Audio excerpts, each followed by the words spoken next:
When it comes to reading people, I generally get asked two questions. One, how is one to begin the process when there is so much to observe and so many possible interpretations of those observations? And two, how long does it take to become proficient? In answer to the latter question, it can vary based off of a number of different things, ranging from IQ to proclivity to observation to proclivity to understanding people, and most importantly, how much practice you put into developing and honing this skill.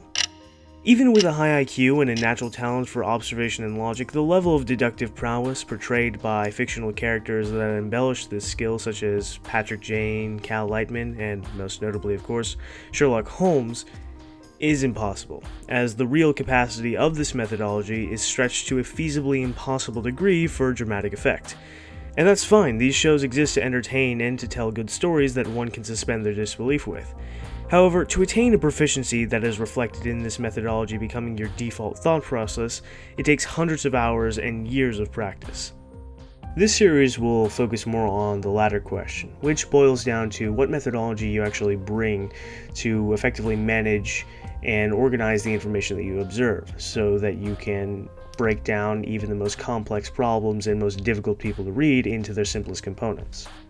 The philosophy that my approach is predicated on is the deconstruction of a problem into its simplest parts, understanding those individual parts, and then reconstructing the problem with the newfound micro-understanding of the individual parts to fully comprehend the macro-understanding of the whole. As long as we're all using clear reasoning here, the manner in which you go about organizing and dissecting a problem has some room for individual tailoring, and one should not rely on one individual approach in particular too much, as specific circumstances will call for improvisation from time to time. So if it seems like I'm babbling at this point here, take a look at that video up there to get a clearer understanding of what I mean when I say the word deduction, so that you can have a better idea of what we're talking about here. As long as you have a firm grasp of that, your system of analysis on the level of observation and organization of the data can be malleable. So without further ado, here's my methodology. When I observe a person, I break down the evidence I observe into four categories: physicality, apparel and paraphernalia, verbal communication, and nonverbal communication. We'll go over a more in-depth analysis of each of these and all their respective subcategories in future installments in this series.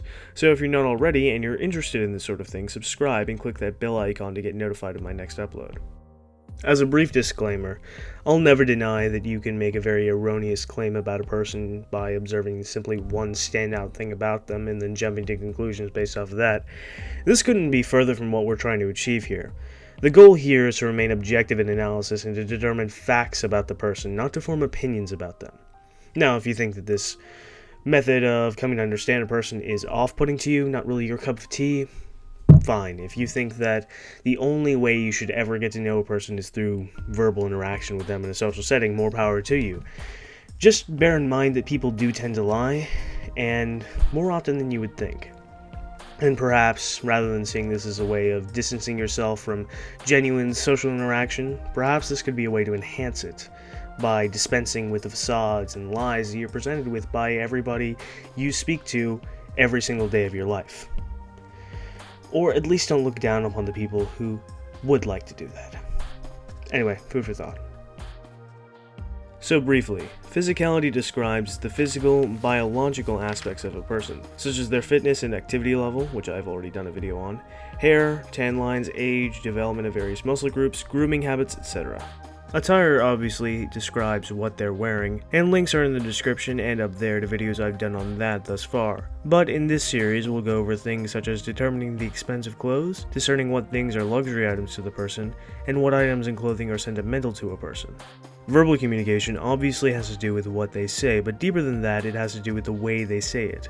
Sentence structure, vocal pitch, change in pitch, diction, and vocabulary, as well as other things play into this.